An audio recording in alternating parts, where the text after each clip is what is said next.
Bonjour, je suis Ahmed Benabadji.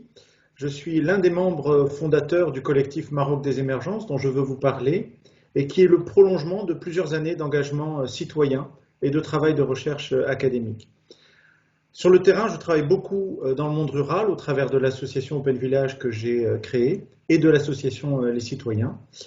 J'enseigne l'économie sociale et solidaire à l'école centrale de Casablanca et j'ai cofondé un institut indépendant de recherche et de formation, l'Institut Transilience, dans le but de mieux comprendre les dynamiques communautaires et territoriales et d'accompagner les acteurs de terrain et les décideurs privés et publics. Alors l'un des chemins qui nous amène au Maroc des émergences démarre à 2 heures de Marrakech, à 1600 mètres d'altitude, dans un village où vivent 600 personnes tout au fond d'une vallée assez encaissée et qui, il y a 10 ans, était un véritable condensé des problèmes du Maroc rural. Alors en 2010, une équipe du village s'est constituée pour piloter des projets de transformation et ils ont démarré sans un sou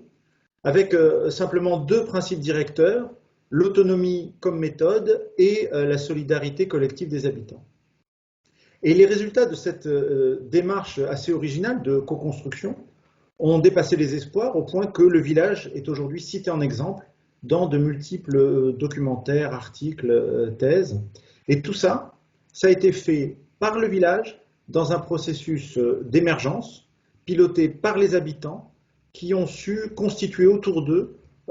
tout un écosystème de partenaires pour les aider. Alors cette expérience réussie aux côtés d'une émergence nous a donné envie d'en trouver d'autres et d'étudier leurs caractéristiques. Et c'est ce que nous avons fait avec un premier collectif de chercheurs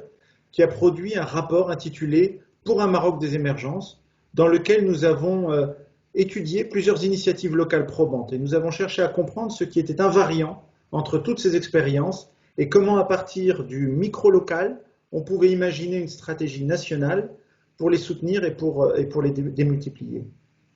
Nous avons soumis notre travail comme contribution à la commission royale qui a été formée à peu près à ce moment-là en vue d'élaborer un nouveau modèle de développement pour le Maroc. Et notre message sous-jacent, c'était que partout dans le pays, en fait, on trouve ces collectifs citoyens qui élaborent, qui testent des solutions et que ces solutions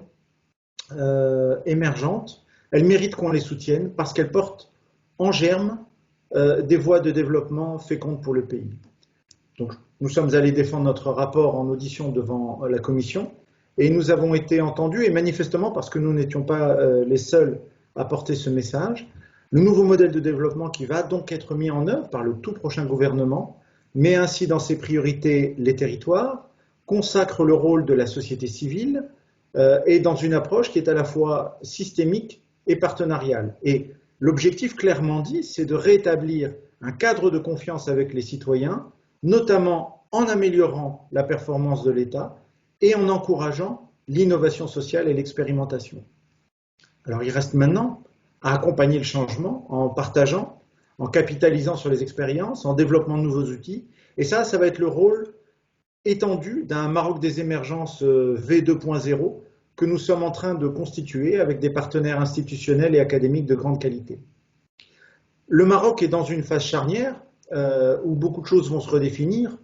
mais voir que certains des mots-clés de cette nouvelle ère sont territoire, société civile, partenariat, eh bien, cela nous donne énormément confiance dans l'avenir.